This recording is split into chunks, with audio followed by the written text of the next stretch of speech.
Buenos días, Nicaragua. Reciban un cordial saludo de parte del IEP a este ciclo de conferencias en políticas públicas, en este caso mesa de debate sobre el panorama de la seguridad social en Nicaragua. Los antecedentes de la seguridad social se remontan a los años 20 con los primeros tratados en la materia y su incorporación en 1939 de algunos de sus principios en la Constitución Política. No fue sino hasta el año 1955-57 que se crea la Ley de Seguridad Social, su reglamento y posteriormente la fundación del Instituto Nicaragüense de Seguridad Social, INS. En los años venideros, el INS funcionó otorgando una serie de beneficios en materia de seguridad social y expandiendo su cobertura, iniciando por los funcionarios del Estado. Posteriormente, en los años 80, se le dieron algunas atribuciones de carácter de bienestar social, creándose en ese sentido lo que se conoció como el INSBI. En ese entonces las funciones de atención en salud estaban dirigidas por el Sistema Nacional de Salud, que era el sistema público, y en 1993 estas funciones fueron de alguna manera cedidas, ¿verdad?, a empresas privadas que se conocieron en su momento como empresas médicas previsionales. Ya en el año de 1995 el INS recobra sus funciones originales cuando se hace la separación, ¿verdad?, de las funciones de bienestar social. Posteriormente, en los años 96-2006, se actualizan una serie de estudios que ya pronosticaban una serie de dificultades financieras para el INS, y ya se preveía que para esta época el INS iba a entrar en una serie de problemas financieros que hacían difícil su viabilidad a mediano y largo plazo. De forma tal de que se empiezan a empujar una serie de reformas. Una de ellas, quizá la más importante de la época, fue las intenciones del cambio de sistema a un sistema privado de cuentas de ahorro, y también la aprobación y la creación de la Superintendencia de Pensiones, que se encargaría en su momento de hacer las funciones de supervisión. Posteriormente, en la década más actual, las reformas se vinieron postergando a tal punto que fue en el año 2013 que se aprueba un decreto en el cual se hacen algunas reformas paramétricas. Sin embargo, estas reformas paramétricas no fueron suficientes para detener los déficits que se venían observando desde el año 2012.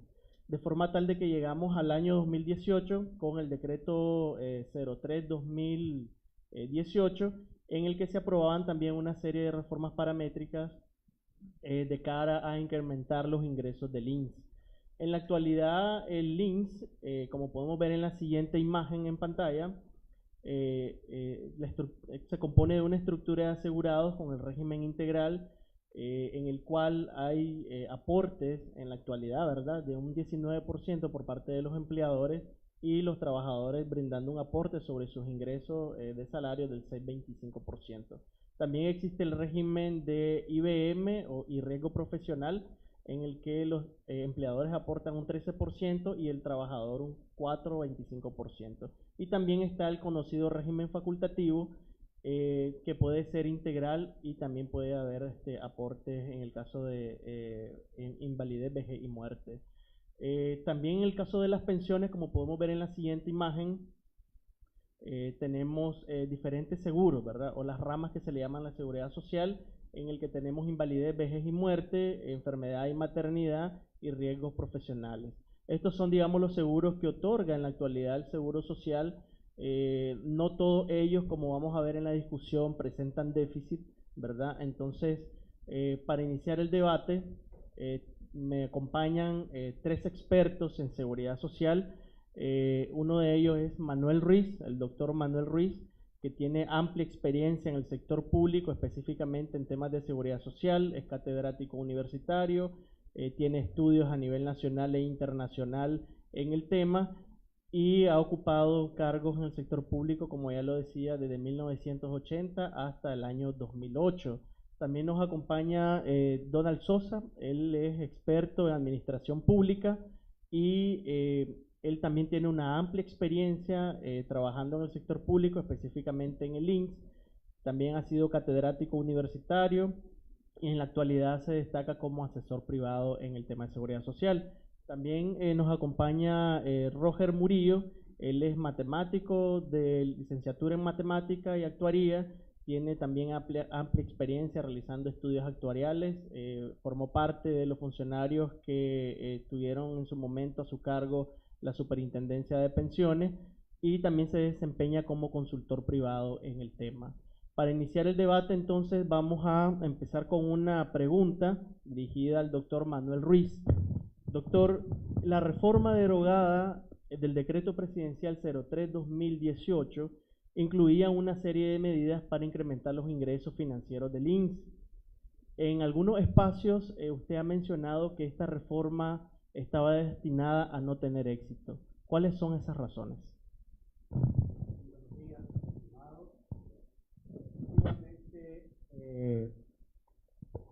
Las reformas al Seguro Social, hay que subrayar, el INSS las ha visto como monocausal y el seguro tiene problemas pluricausales. El decreto 03-2018, Gaceta 72 del 18 de abril de este año, efectivamente reformaba 8 artículos. El 99 del artículo de los 8, 7 artículos eran exclusivamente incremento de la tasa de cotización tanto al empleador como al trabajador, y el último artículo estaba referido al ajuste de la pensión. Entonces vemos, el primer punto es por qué la reforma del 2013 estaba condenada al fracaso. Era porque efectivamente solo se analizaba el apunto de ingresos al Seguro Social. Se dejaba por fuera los principales 4 problemas que tiene el Seguro Social. El primer problema que tiene es jurídico. Decimos nosotros que el no cumplimiento de la legislación tiene altos costos de pasado, presente y futuro. Se dejaba por fuera el asunto del manejo actuarial, se dejaba por fuera el asunto de la gobernabilidad. En cualquier parte del mundo, la autonomía administrativa y financiera de los seguros sociales es esencial, es medular, y cuando ésta no se observa, efectivamente, los seguros sociales pierden toda posibilidad de manejar una institución como son los seguros sociales. Y entonces las razones por las cuales yo he manifestado que una reforma que se hizo en el 2013 y la del 2018 están condenadas. Una estaba condenada y fracasó, y esta que quedó realmente abordada. Entonces eso hace que por qué esta reforma no tenía ninguna viabilidad, porque el INSS únicamente aborda el problema financiero, descuidando las otras 3 partes esenciales que son fundamentales. Mientras esas 3 cosas realmente no se recuperen, cualquier reforma que venga de futuro y que sea vertical no tendrá éxito, porque efectivamente los seguros sociales requieren de reformas de mucho consenso, ¿verdad?, social, académico, político, laboral, y mientras esto no se observe, pues toda reforma estaría condenada al fracaso. Bien. Roger, don Ruiz mencionaba que esta reforma, tanto del 2013 como la reforma o el intento de reforma del 2018, no iban acompañados necesariamente de un estudio actuarial. ¿Por qué entonces son importantes que estas reformas de semejante envergadura estén acompañadas de una evaluación actuarial? Buenos días a todos. Muchas gracias por haberme invitado. ¿Aló? Por haberme invitado a este evento. Existen en todos los institutos de seguridad social un equipo de expertos profesionales que estudian las ciencias actuariales. En el Seguro Social, en el INSS, donde yo estuve trabajando como director de estudios actuariales, había un equipo de muchachos jóvenes muy capaces que podían hacer todo lo relacionado con los estudios actuariales. Uno de los problemas que yo puedo observar en este caso es que el Seguro Social, si hizo algún estudio actuarial para estas dos reformas que estaba mencionando ahorita, comentaba Manuel, son estudios que no salen a la luz pública. Entonces, las pocas personas que podemos conocer las entrañas del Seguro Social, podríamos estar en capacidad de analizar los resultados. Y yo no puedo atreverme a decir que no se hicieron porque nunca las vimos afuera, pues. Ahora, un estudio actuarial es una actividad muy, pero muy importante que debe de hacerse en todas las instituciones de seguridad social. En esta actividad uno analiza todo el comportamiento demográfico de la población, tanto externa como interna al Seguro Social de los que trabajan, porque vemos cómo evoluciona la población, cómo evoluciona la población económicamente activa y cómo es el comportamiento de los asegurados cotizantes y de sus pensionados de vejez, de invalidez, de orfandad y de ascendencia. Si yo no conozco el comportamiento de esos rubros, yo no estoy en capacidad de saber qué va a pasar mañana o qué va a pasar pasado mañana. De ahí la importancia de estos estudios actuariales, ¿verdad?, que debemos hacer. Eso es lo que yo creo que debemos de tomar en cuenta. Tenían ustedes una gráfica, la están presentando, donde nosotros tenemos un flujo de los ingresos del Seguro Social, luego tenemos los diferentes componentes con sus reservas y vemos nosotros en qué momento el Seguro Social va a tener un problema financiero. Y en ese momento nosotros no vamos a correr a corregir el problema, tenemos que corregirlo con anticipación.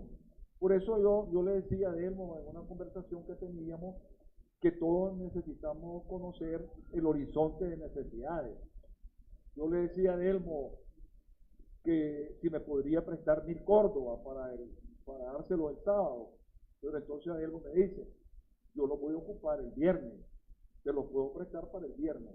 Entonces, él no me puede prestar esos 1000 córdobas si lo va a ocupar el viernes para que yo se lo pague dentro de 15 días. Y el Seguro Social, si tiene una necesidad de los pagos a sus trabajadores, él no puede agarrar sus recursos y enviarlos a recuperarlos mucho tiempo después.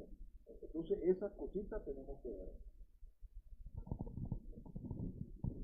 Donald, se ha dicho, ¿verdad?, que una de las causales por las cuales no tuvo éxito la reforma del 2013 es que posteriormente el INS asumió con sus finanzas la llamada pensión reducida, ¿verdad? En su opinión, ¿por qué usted cree que el INS debe o no debe financiar este tipo de pensiones? Bueno, aquí yo quisiera enumerar varias razones. La primera es de que la crisis del INS es una crisis ya anunciada y desgraciadamente llega coincide en un mal momento donde tenemos otra crisis. Entonces, en ese sentido, esta otra crisis lleva a que haya menos empleadores, menos asegurados cotizantes.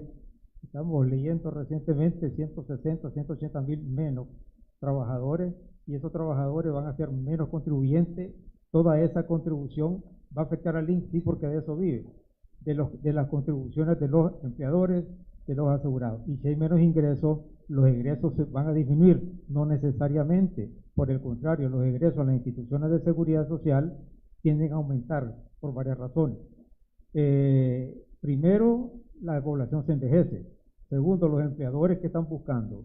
Ya el que cumplió los 60 años, en lugar de que se queden trabajando porque hay problemas laborales en el país, entonces también los despachan.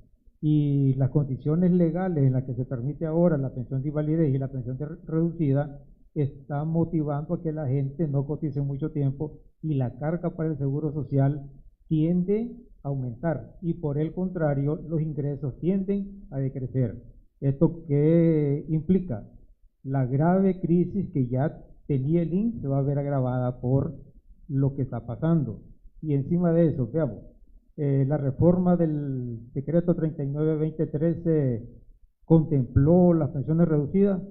De hecho, si leemos el documento, no lo contempló, y esto ha significado un egreso altísimo para el Seguro Social. Me parece que andamos por cerca de los 14 millones, 4.000 millones, 4.500 millones de Córdoba.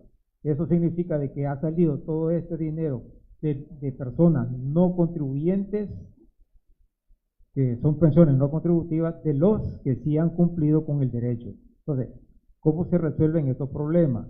No es que la gente no se le vaya a dar una pensión, sino que simplemente debe de sacarse de otra bolsa, no la del Seguro Social donde estamos todos los cotizantes. Significa esto de que debe de pasarse al presupuesto nacional y buscar la fuente de financiamiento, pero para los que han completado el derecho, mantener la fuente de financiamiento, porque dentro de los estudios que estaba mencionando Joaquín, hay una carga de ingreso para poder satisfacer ciertas prestaciones.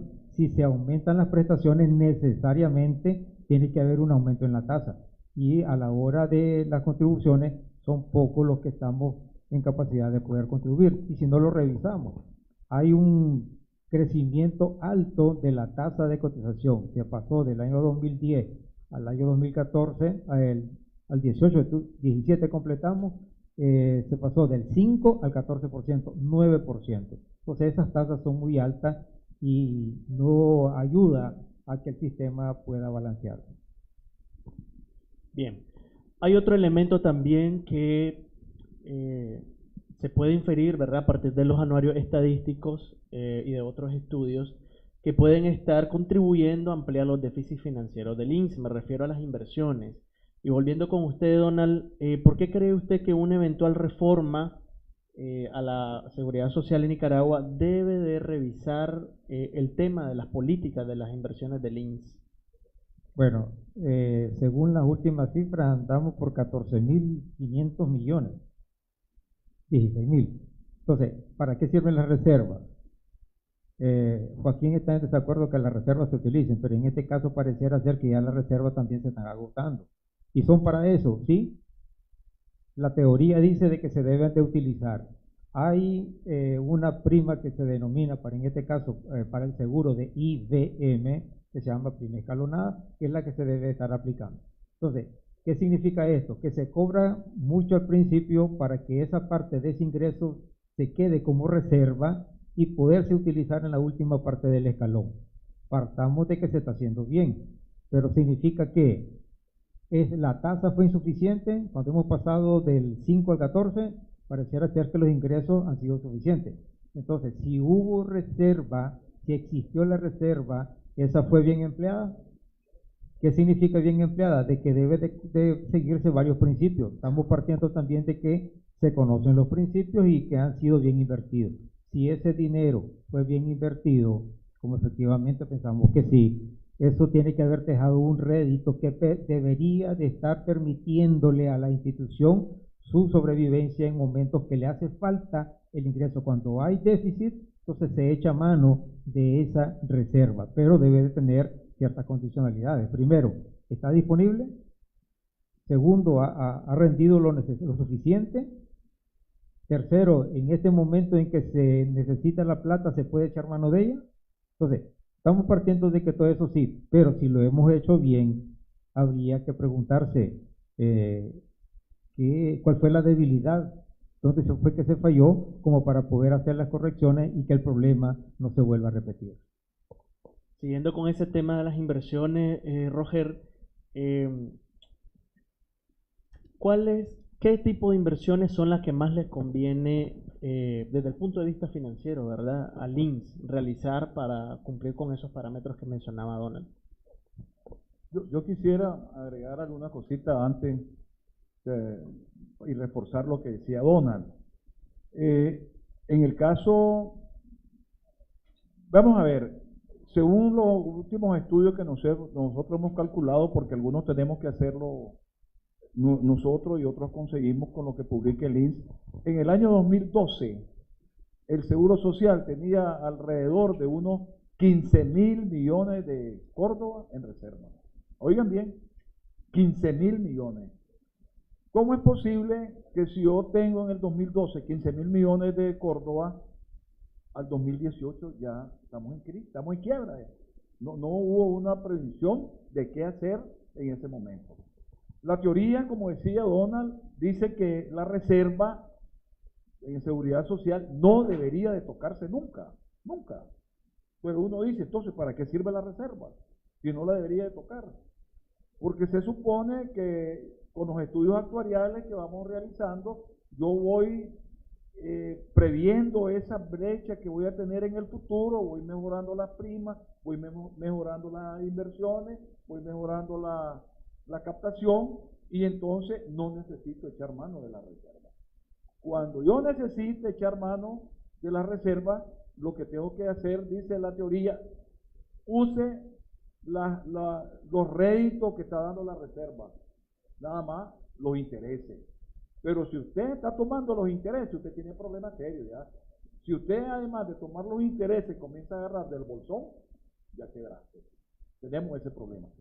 El Seguro Social en su reglamento dice sobre las inversiones de que debemos invertir sobre seguro.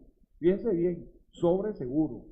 Yo no puedo invertir la plata del Seguro Social con alto riesgo, porque estoy destinado a perder la plata y no tener cómo atender mis obligaciones en el futuro.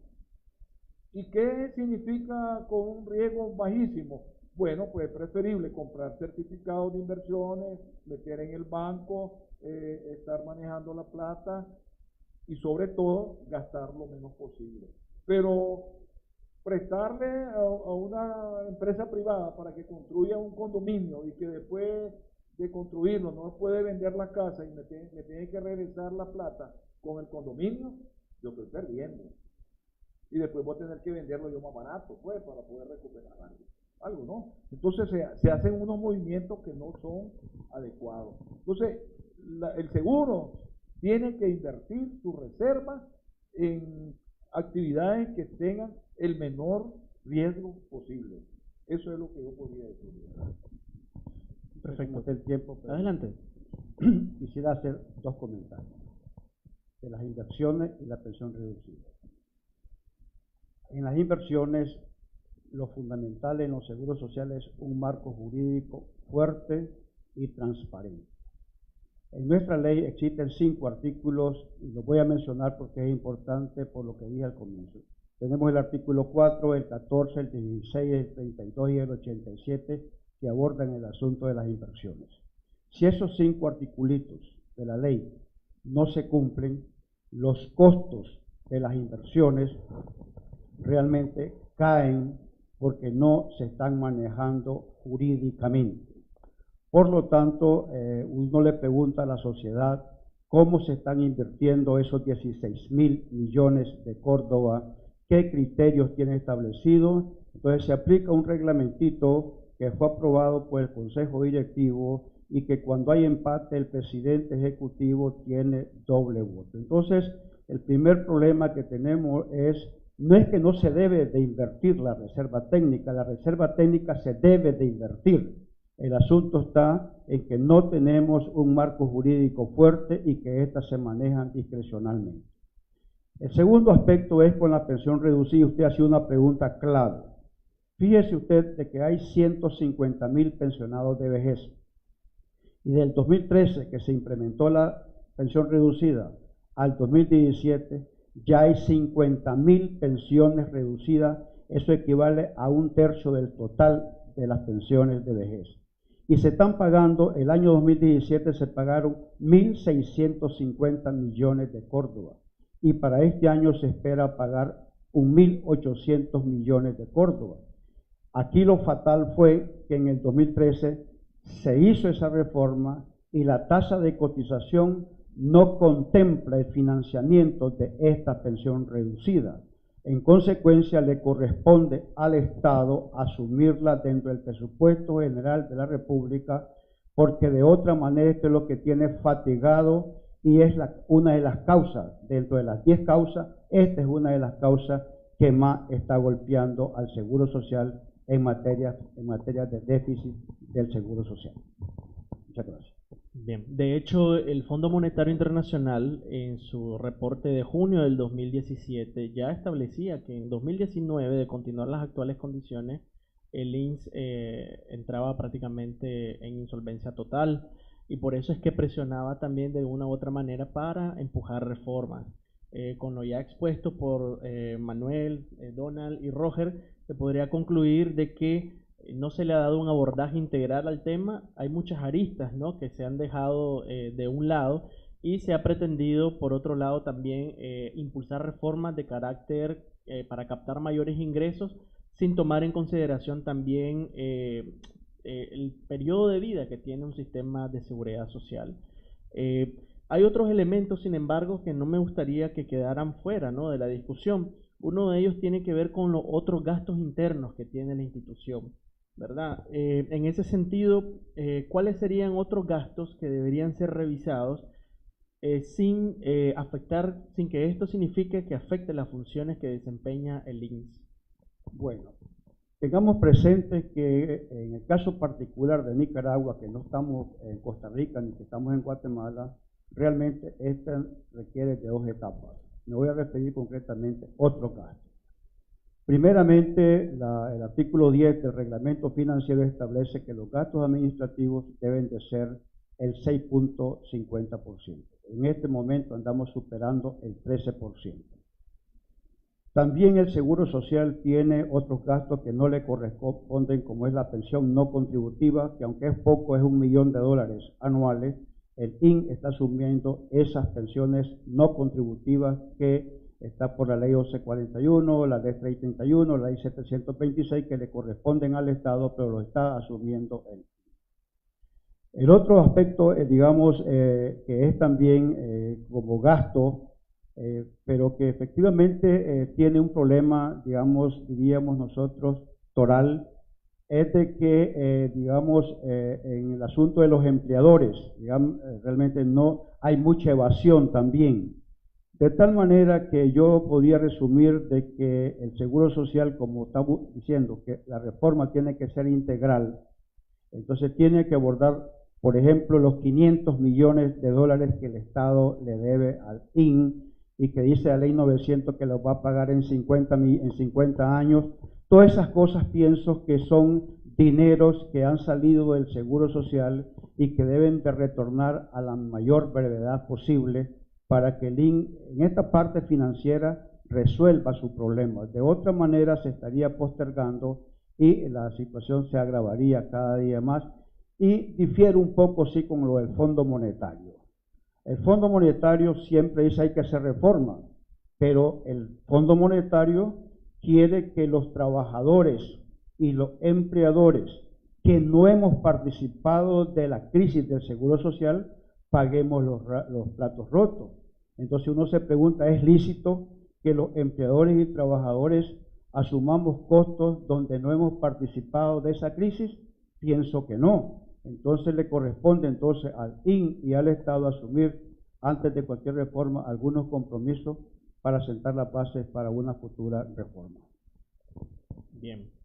Bueno, de hecho, para 2018 el gobierno esperaba un déficit cercano a los 2.000 millones de córdobas. En el presupuesto 2019 proyecta un déficit mucho mayor, ¿verdad?, de más de 8.000 millones. Eso obviamente significa una urgencia grande de buscar recursos para financiar el déficit del INS. Y nos hace también preguntarnos si todavía sigue siendo viable este sistema. Recordemos que la Seguridad Social y específicamente el INS es una institución que tiene más de 60 años de estar funcionando y en ese sentido don Roger ha sido uno de los que ha propuesto en algún momento un cambio de sistema, migrar a otro tipo de sistema. ¿Qué otro tipo de sistema, Roger, pudiese ser viable en Nicaragua, considerando la actual coyuntura, ¿verdad? Y sobre todo las proyecciones que ya a mediano y largo plazo hemos visto del actual sistema, ¿verdad? Sí. Si ustedes observan, el Seguro Social de Guatemala, el Seguro Social de Honduras y los otros seguros sociales de Centroamérica son unos seguros sociales, menos el de El Salvador, pues son unos seguros sociales parecidos. Actualmente, Nicaragua con Honduras y Guatemala tienen una cobertura muy parecida. Nosotros andamos, yo creo que bajó ahorita un poco, con los 200.000 casos que han salido, pero estábamos al 18 de abril con una cobertura de 25%. ¿Qué quiere decir eso? Eso quiere decir que solamente el 25% de la población económicamente activa, la gente que está apta para trabajar, solo el 25% estaba asegurada. Eso quiere decir. Cuando en Panamá hay una cobertura que anda alrededor de un 80-90%, como en Costa Rica que anda con una cobertura alrededor de un 80-90%. O sea, si aquí hay 4 millones de población económicamente activa, 4 millones de personas que están listas para trabajar, ¿por qué solo alrededor de 1 millón está trabajando y cotizando, cuando deberían de ser casi 3 millones los que deberían de estar en el seguro? Si el seguro social tuviese una cobertura mayor, no tuviéramos ese problema que tenemos ahorita, porque habría plata, ingresos. Sin embargo, llega un momento en que el seguro, que necesita más trabajadores, ya no tiene de dónde echar mano. Lo vemos en Francia, lo vemos en España, lo vemos en cualquier país desarrollado que tiene un sistema como el nuestro, pero que ya no tienen de dónde echar mano. Si nosotros estamos viendo aquellos seguros sociales que tienen más de 100 años, comparado con el de nosotros con 71 años, yo creo que deberíamos de pensar en cambiar de sistema para evitar ese problema en el futuro. Y habría que hacer un estudio actuarial, pero bien jalado, que nos lleve unos 3 meses para hacer cálculos diversos, y tal vez al final, pienso yo que una de las soluciones puede ser crear las cuentas individuales, el ahorro, pues. Que cada trabajador aporte de su salario lo que se va a llevar al final. Pero necesitamos trabajo con buenos salarios. Hay otros sistemas, pero a mí me gusta ese. Y yo creo que es una alternativa que tendríamos que analizar. Lo tratamos de implementar. En el año 2004 se derogó la ley, pero íbamos encaminados a eso. Pero como era una ley que se copió de Chile, mal copiada, con errores, y se quiso implementar aquí con los mismos errores, al final, con algunas revisiones puntuales, se derogó. Pero yo creo que va a ser, al final, la que nos puede dar la solución a la seguridad social.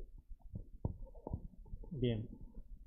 Manuel, usted ha sido un estudioso de las tendencias reformistas en el mundo, ¿verdad? En materia de seguridad social. Considerándolo ya expuesto por Roger, en su opinión, ¿cuál de ellas pudiera ser la más viable para Nicaragua en los próximos años? A nivel mundial existen 5 tipos de reforma. Voy a mencionarlas y voy a comentar. La primera es lo que se llama un sistema público reformado. Caso Nicaragua, caso Costa Rica, caso México. Público reformado, una reforma integral. Esa es una posibilidad. La segunda posibilidad es un sistema privado sustitutivo, de lo que hablaba Roger. Esto en Nicaragua no es viable por 3 razones. Primeramente, un sistema de capitalización individual roza con el artículo 105 de la Constitución. Segunda razón por la cual no es viable es de que Nicaragua es un país extremadamente pobre y los trabajadores no tienen ninguna capacidad de ahorrar en ese sistema. Y tercero, ya ese sistema fue declarado inconstitucional, por eso a nivel mundial pues lo tiene El Salvador y lo tiene Chile con muy mala experiencia. Un tercer sistema es el sistema mixto, que me gusta a mí mucho. El caso de Colombia, el mixto es de que el trabajador tiene la opción de optar al sistema público reformado o a un sistema de capitalización individual. Perdón, ahí el trabajador está obligado a cotizar en el sistema público y también en el sistema de capitalización individual, por lo tanto él cotiza para los dos, para el público, en Colombia con la ley 100, por ejemplo. El otro sistema es el paralelo, donde realmente el trabajador, hay un público y hay un privado, y el trabajador puede optar únicamente a uno de ellos. Y al final, también que otro que tiene muy buenos resultados es el sistema complementario. En Europa se ha dado muy buenos resultados, en Costa Rica también lo han ensayado, en Argentina, en México lo han ensayado. Por lo tanto, a mí me parece que en nuestro país, si bien es cierto, es un sistema que está en maduración, tiene 61 años cumplidos, pero aquí debemos de ver que no es el sistema el que ha estado mal, el que ha fallado. El que ha fallado es su gobernabilidad. Un manejo inadecuado ha llevado a esta crisis, pero los sistemas públicos bien administrados, donde haya autonomía, donde la institucionalidad jurídica realmente se cumple en esa situación, podríamos tener otra experiencia. Por lo tanto, yo soy de la opinión de que el sistema público reformado es el que Nicaragua debe de tener, cumpliendo con ciertas normas, por ejemplo, que se cumpla la autonomía, y entonces realmente los resultados serían otros. De manera que a nivel internacional, yo realmente mi experiencia, he estudiado a fondo las 5 reformas, pero a fondo, y pienso que un sistema público bien administrado es el mejor camino que le corresponde a Nicaragua. Bien, tengo una pregunta. Perfecto. Donald, ¿qué condiciones, como ya mencionaba don Manuel, deben de prevalecer a la hora de considerar la sostenibilidad en el tiempo de una institución como el INS?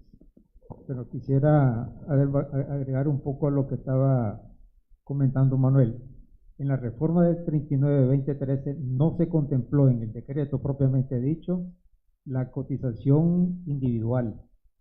Sin embargo, en el planteamiento que hizo la institución, cuando estaba fundamentando las razones por las cuales debía hacerse la reforma, sí se contempló. Decía, eran 7 actividades. La única que se quedó por fuera precisamente fue esa, la que estaba mencionando Manuel, porque hay un incentivo para que la gente que gana más pueda tener un ingreso adicional más allá del tope que está fijando la institución. Entonces, en ese sentido, los que ganan más tienen la opción de poder contribuir y también tener una pensión más adecuada a su propio ingreso. Te voy a rogar que me repitas la pregunta que estabas haciendo, por favor. Sí, ¿cuál es, en su opinión, ¿verdad? En base a su experiencia, usted incluso que fue director de pensiones, subdirector de pensiones, deberían de ser las condiciones propicias para darle sostenibilidad en el tiempo a una institución como el INS? Bueno, deberíamos de partir de hacer cosas que está facultada la institución y que no necesita de legislación. Por ejemplo, que la institución asuma su propia autonomía. Si es necesaria, debería de estar trabajando con los propios estudios actuariales y guiarse por eso. Segundo, Manuel mencionaba el nivel de los gastos administrativos. Si se está gastando más allá de lo que el estudio actuarial ha dicho, hay algo que está pasando. Y tecnológicamente la institución está funcionando adecuadamente. Entonces, si la tecnología ha venido a favorecer el funcionamiento de la institución, los egresos en concepto de gasto administrativo deberían de ser menor. Porque se supone de que estamos valorando, que estamos haciendo las estimaciones de los costos de la parte operativa de la institución y que esto debe de llevar a una de varias cosas. Uno, a dar un mejor servicio. Dos, que esta forma de que estamos haciendo la cosa no puede ser más cara que si lo estábamos haciendo sin tecnología. Sería otra de las cosas. Y tercero, ya lo mencionábamos en la parte de la administración de los ingresos. Forma parte de los ingresos los aportes de los empleadores. Los empleadores son los que reciben los aportes de los asegurados. Entonces, en ese sentido, hay que garantizar de que los aportes de los asegurados lleguen a la institución. Y todos llegan, no necesariamente, porque hay patronos, hay empleadores que se atrasan y terminan firmando convenios de pago. Pero todos los convenios de pago que se firman los ingresan a la caja del INS, habría que revisar. Los estados financieros dicen de que hay una cantidad abultada de reserva para cobros dudosos. Y lo que es peor en este sentido, yo quisiera hacer énfasis en esto, es de que no se trata de esta institución como de cualquier otra empresa. Sí es normal de que haya cobro dudoso y que haya una reserva, pero en el caso del INS, el artículo 127 establece de que la institución está obligada a pagar al asegurado por aquellas cotizaciones que él haya aportado, aunque no hayan entrado a la caja del INS. ¿Qué implica esto? De que aun cuando los ingresos del empleador y del trabajador no lleguen al INS, el INS debe de devolver en concepto de beneficios sociales a los trabajadores. Es decir, no hay ingreso por ese dinero, pero sí se garantiza el egreso.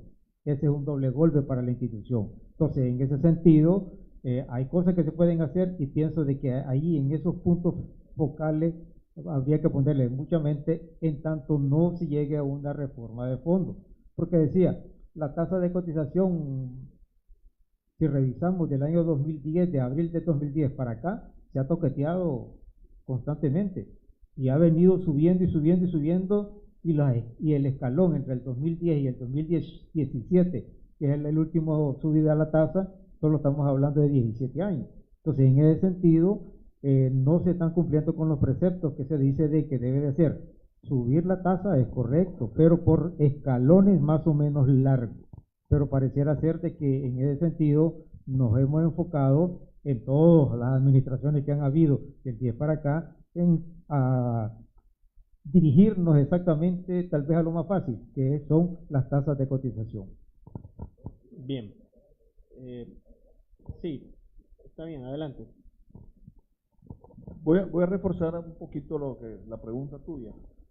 Yo quisiera que no olvidemos que el factor más importante en el seguro social es el asegurado cotizante. Pero si nosotros seguimos con un sistema público donde la cobertura es de 25% y se mantiene casi estacionaria alrededor del 25%, nunca vamos a resolver el financiamiento, nunca. Pero ¿qué tenemos que hacer? Un mercado laboral más grande, donde exista posiblemente mayor inversión nacional, mayor inversión extranjera, más fuentes de trabajo, más captación de ese recurso humano. Si no tenemos eso, ningún sistema público nos va a dar la respuesta. Ante esa situación hay que buscar alguna alternativa.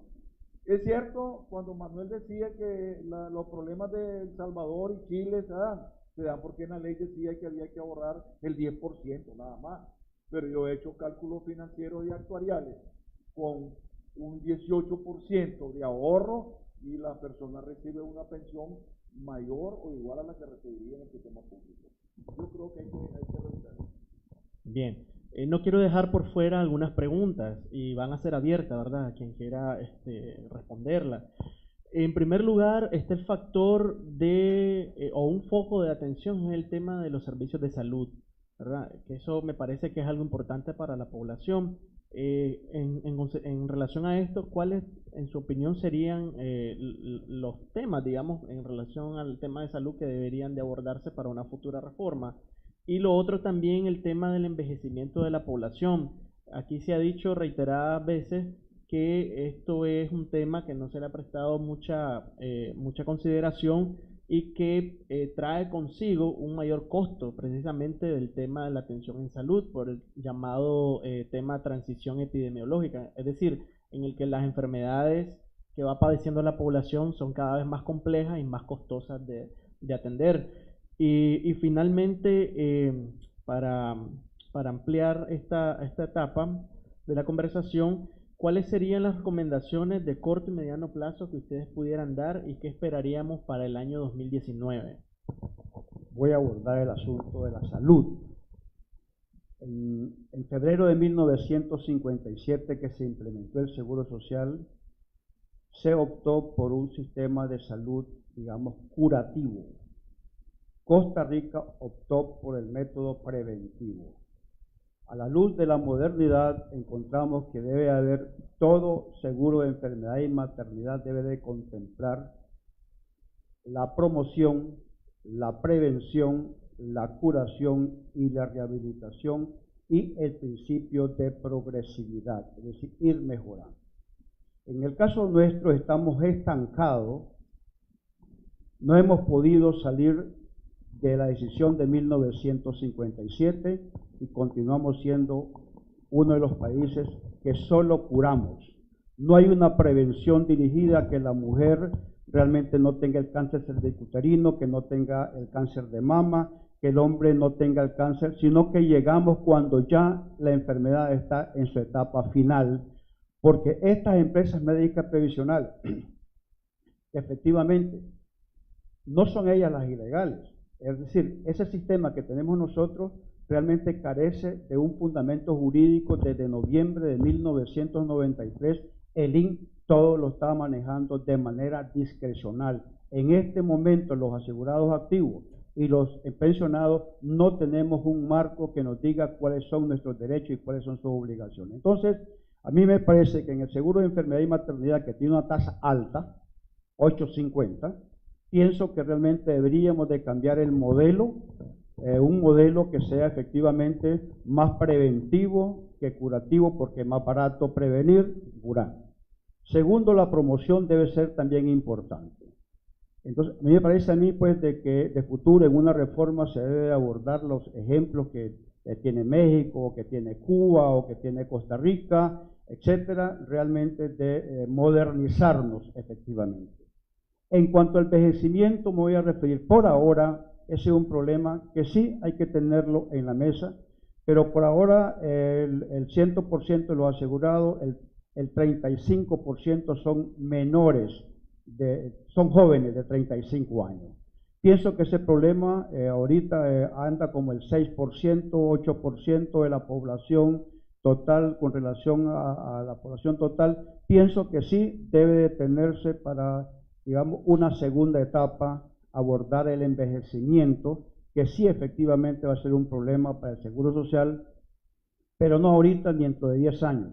El problema lo vamos a tener tal vez en el año 40 o 50, y pienso pues realmente que Nicaragua como país pobre debe de atacar indudablemente aspectos fundamentales como este caso del seguro de enfermedad y maternidad.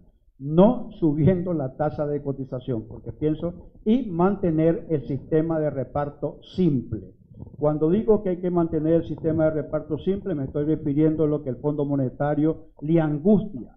Y le angustia al Fondo Monetario porque el Seguro Social efectivamente, al no estar manejando actuarialmente y patrimonialmente la rama, está tomando dinero de la rama de IBM, y esto hace también que en una futura reforma se deje establecido que bajo ninguna circunstancia el Seguro Social podrá tomar dinero de la rama de IBM o riesgos profesionales para hacer frente al seguro de enfermedad y maternidad.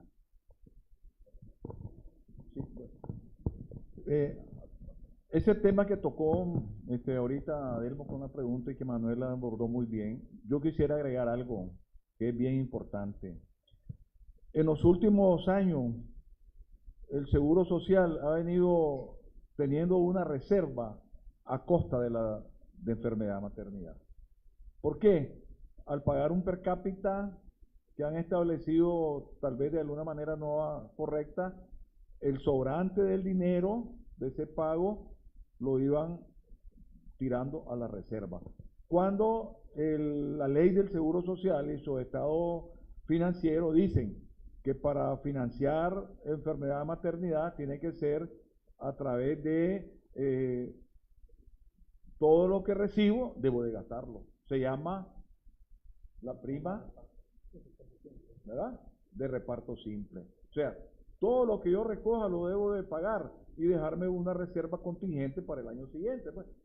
Mientras que lo que se guarda era lo que iba haciendo la reserva en el Seguro Social, porque IBM no me estaba dando ningún dato. Yo he pensado y he hecho algunos cálculos cuando hablo de la reforma, y yo lo he compartido en algunos casos con Adelmo, y me pongo a soñar, ¿no?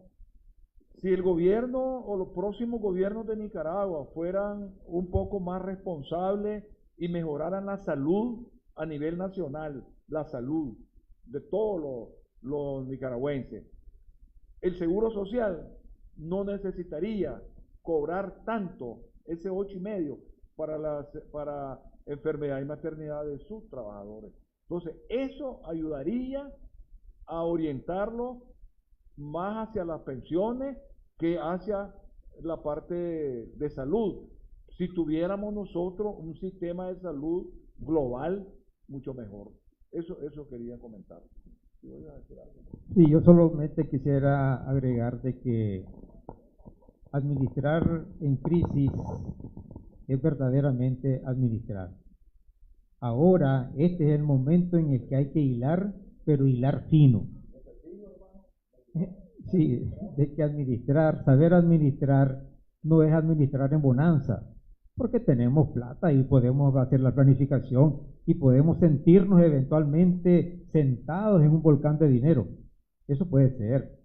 Pero a la hora de la crisis, en estos momentos es donde el administrador debe de sacar el mejor juicio para administrar la cosa pública. Cosa pública es esta que estamos hablando del INS. Entonces, en ese sentido, ¿qué es lo que tenemos que hacer? Ajustarnos un poco más a la ley, revisar para adentro, porque no somos perfectos. Y en ese sentido hay que ser autocrítico y revisar qué es lo que hemos hecho, qué es lo que hemos hecho, pero no lo hemos hecho tan bien, y hacer los ajustes necesarios. Entonces, en ese caso, yo diría de que más allá de las regulaciones que deban de tenerse sí las empresas, con las empresas médicas, el Seguro Social debería de revisar que se esté ajustando a la letra de lo que la teoría dice, en el sentido de que las ramas deben de administrarse separadamente, cada uno con su propio régimen. En el caso de IBM, corresponde hacerlo con prima escalonada, que es distinto en el caso de enfermedad-maternidad. En el caso de enfermedad-maternidad hay que devolver los ingresos que se han tenido en ese sentido, pero no alimentar al estilo de un solo saco todos los ingresos revueltos, porque se administran de manera separada. De riesgos profesionales, por ejemplo, no hemos hablado mucho, pero ¿será suficiente la tasa del 1,5% que ya va a tener 60 años en el 19? Digamos, porque eso se implementó en septiembre, ya pasamos septiembre. Entonces ya estamos rumbo a tener 60 años con la misma tasa. ¿Será de que desde hace tiempo se comenzó a cobrar mucho o que ya está dejando un hueco riesgos profesionales y que no es suficiente? Entonces, antes de que estallen las cosas nuevamente y que en lugar de tengamos un volcán de dinero, tengamos un cráter, entonces hay que buscarle a cada rama de seguro social, que tenemos 3, ajustarnos a la norma que ya la sabemos. Entonces, si ya la sabemos, una de las maneras más sanas sería comenzar a aplicarla, si es que no se está haciendo, o hacerlo de la mejor manera, porque al final los resultados dicen de que hay algo que no está funcionando. Ok. En las actuales condiciones, ¿ustedes consideran de que es viable otra reforma? Es decir, sabemos de que una reforma es necesaria, pero sabemos de que se deben hacer cambios profundos al sistema, pero en las actuales condiciones, ¿ustedes considerarían que prosperaría, tendría buenos resultados, sería exitosa? ¿Y qué esperan para el 2019 ustedes? Bueno, pienso que la seguridad social está íntimamente ligado también a lo económico. Y el paso fundamental es la solución política del país. Y una vez que se haya resuelto el problema político, podríamos hablar de la reforma. Pero en este momento pienso que el paso que ha dado IEP, y aquí aprovecho para felicitarlo, es que precisamente se hace necesario desarrollar la primera etapa en este momento, en noviembre, en diciembre, en enero del 2019, los 10 aspectos fundamentales que se deben de tomar para sentar el clima necesario para que cuando venga la segunda etapa en el 2019, solucionado el problema político, si es que se va a solucionar en el 2019, entonces sí podíamos entrar a una reforma, porque de esta manera el IN tendría efectivamente ya mayor realmente seguridad en la creación de empleo y realmente la restitución pues de los trabajadores que se han ido De manera que, pues, mi opinión en este caso es que la reforma sí requiere primeramente la solución política, pero que en esta primera etapa se debe de hacer aunque no se hayan resuelto los problemas políticos. Bueno, ahorita el problema principal que tenemos es un problema de flujo de caja, pues. Así decimos los que manejamos la plata. Yo necesito cada mes, a partir de ahorita, resolver el problema del Seguro Social, tener capacidad de pagar. ¿Hasta cuándo va a llegar esto? No sé, de eso va a depender de la solución que se le dé al problema político, pues. Si ese problema no se resuelve ahorita, no podemos hablar de ninguna otra reforma que alguien esté inyectando con dinero al Seguro Social para poder resolver su compromiso financiero que tiene. Entonces, nosotros quisiéramos que se resolviera lo más pronto posible la crisis política para poder entrar a una revisión de todos los programas, como decía Donald. Hay que revisar si riesgo profesional está correctamente cobrado. Yo siempre pregunto cuando hago este tipo de trabajo, ¿por qué la empresa privada jamás se ha preocupado por revisar si esa tasa de cotización es suficiente o no es suficiente? Yo no entiendo eso. Y cada una de las ramas hay que revisarla. Pero en estos momentos no podemos hacer nada más que buscar la plata para poder resolver los gastos que se avecinan hasta que se termine la crisis. Yo pienso, Adelmo, de que no hay duda de que el Seguro Social requiere que se le meta mano a fondo, de eso no hay duda, pero no podemos pensar en la construcción de algo a fondo y bueno y mejor en tanto el terreno en el que se va a hacer esa fundación no haya sido estabilizado. Entonces quiero con esta metáfora decir, en tanto no tengamos resuelto el problema que no es propio del INSS, que es lo que se ha mencionado como problema político, cualquier cosa que pudiéramos nosotros decir caemos en la especulación, porque la base del Seguro Social es precisamente la base del empleo. A menos empleo, el problema del seguro se agrava.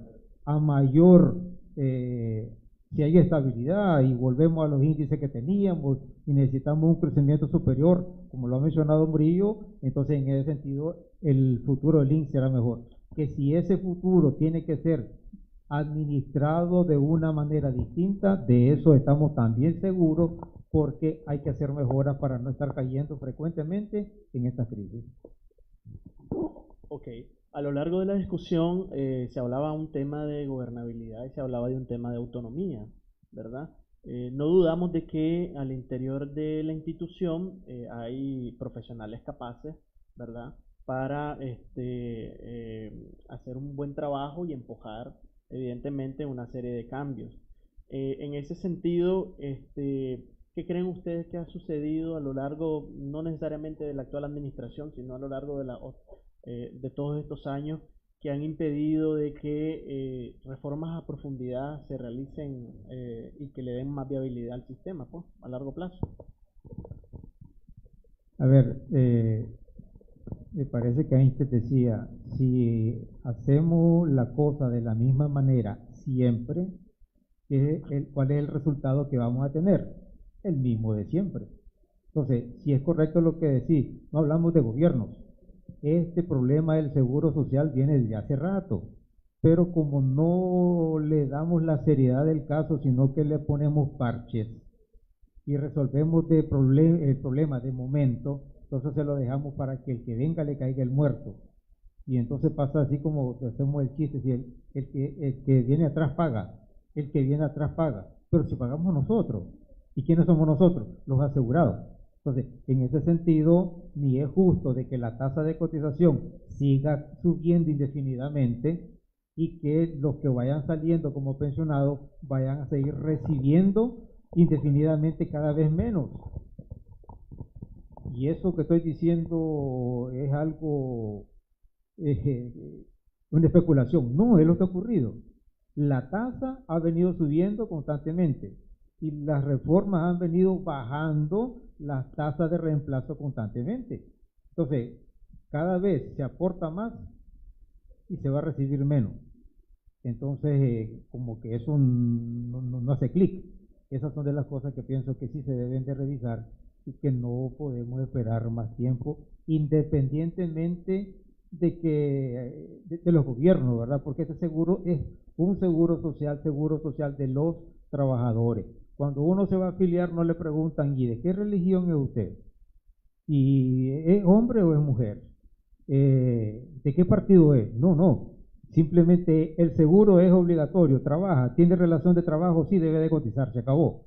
Y entonces de esa misma manera la administración debe de devolver a la hora de los beneficios al trabajador independientemente de cualquier otra cosa. Su contribución es esto es el beneficio que le corresponde. Hay una cuestión muy importante y es, creo yo, voluntad política. Si las cifras del Seguro Social me están diciendo que estoy gastando el 14% y la ley me dice que no gaste más del 6,5%, y no hago caso y sigo gastando el 14, el 13, el 14, entonces algo ando mal. No le estoy haciendo la cosa con responsabilidad. Esa es una de las cosas que tenemos que ver. No se puede resolver las crisis financieras subiendo las tasas de cotización toda la vida, pues. Tenemos que administrar las cosas públicas de una manera más transparente y cumplir con la ley. Este año yo no he pagado ni una sola multa.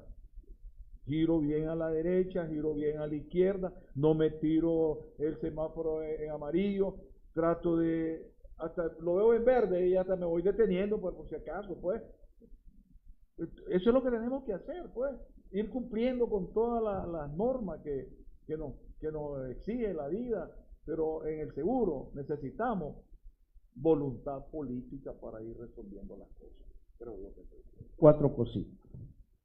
El costo de no respetar el Estado de Derecho en los seguros sociales es altísimo, ese es uno. 2. Nicaragua ya no tiene margen de elevar las tasas de cotización. De 23 países de América Latina, en este momento está ocupando el 8º, es decir, de la más alta. Y con la reforma iba a caer en el 6º, por lo tanto ya no tiene margen de elevar la tasa de cotización. 3. Hay 2 tipos de reforma y nosotros hemos escogido. Está la horizontal, Costa Rica, Panamá, que son sistemas públicos, donde se discute transparentemente, así como estamos aquí en esta mesa, están los periodistas, están los políticos, están los empleadores discutiendo realmente coordinados por los seguros sociales el asunto de la reforma. Esa no la hemos querido aceptar nosotros. Nosotros hemos aceptado desde el año 97 vertical. Hemos fracasado en 4 ocasiones. En el 97, el presidente ejecutivo del INS intentó reformar el Seguro Social con el sistema de capitalización con una resolución. Llegamos el año 2000 con la ley 340, vertical. Llegamos nosotros, ahí me meto yo como parte protagonista de esa ley que hicimos, la ley 539, 3 pelagatos. Menciono yo, ahí están 2 altos funcionarios del gobierno que están ahorita. Hicimos la ley 539, Donald también participó, él participó. Es decir, hicimos la ley sin ningún consenso. En el 2013, otra reforma vertical. La del 2018 en forma vertical. Mientras nosotros realmente no prioricemos una reforma horizontal con la participación de la sociedad, porque el Seguro Social es patrimonio de todas las nicaragüenses. Entonces pienso que también nosotros no dejemos, y ahí viene la gobernabilidad. ¿Para qué queremos una reforma, por muy bien hecha que esté, si realmente no están los técnicos? Usted me dice, hay técnicos. Es una cuestión muy incómoda para mí, pero efectivamente cuando yo veo el estudio actuarial, dice, el estudio actuarial del INS, dice, Necesitamos que se lleven patrimonialmente las tasas de cotización porque por ahora no se llevan. Está en un bolsón, ahí cae el 8.50 de salud, ahí cae el 14% de IBM, ahí cae el 1.5 de riesgos profesionales, ahí cae el 1.5 de riesgo de víctimas de guerra y un actuario. ¿Cómo puede alguien, cuando usted escuche en esta sociedad nicaragüense algún economista que hay que subir la tasa a X, pónganlo en duda? ¿Sabe por qué? Porque en este momento no podemos imaginar cuál de las ramas está deficitaria, pero a ciencia cierta no se está manejando efectivamente actuarialmente la administración y se hace muy difícil entonces determinar cuál es la tasa que en este momento requiere. Decimos riesgos profesionales, sí, puede ser que sí, claro que sí, pero efectivamente necesitamos entonces que haya una buena autonomía en el Seguro Social para que la reforma caiga en buena tierra y sea buena administrada. Muy bien. Palabras o reflexiones finales, Roger, por favor. Esperemos que Dios nos ilumine en estos meses para poder resolver esta crisis política que tenemos, porque según todos los economistas expertos en el tema, el primer trimestre del 2019 va a ser totalmente grave, pues. Mientras eso no se resuelva, creo que nosotros estaremos pensando en que esto no va a tener una solución de la seguridad social. Es un problema serio totalmente, ¿verdad?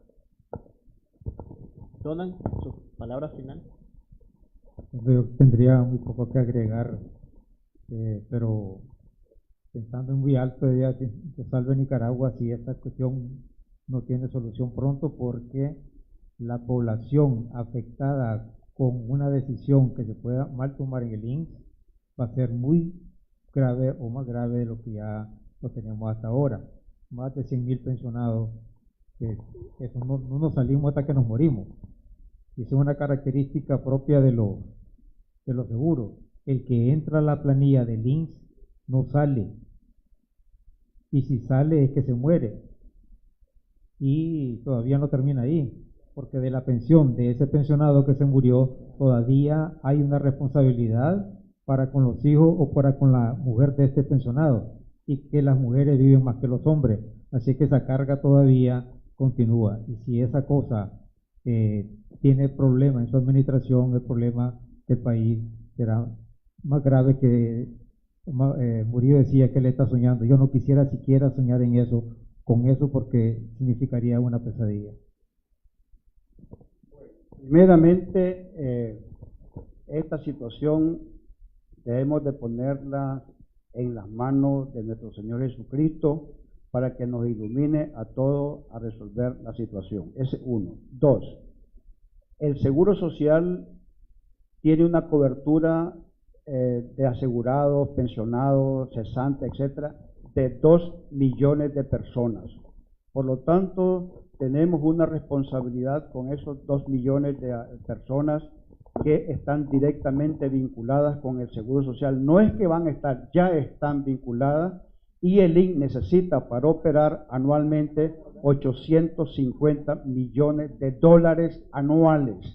Anualmente nos están pagando 40 millones de dólares mensuales en concepto de pensión.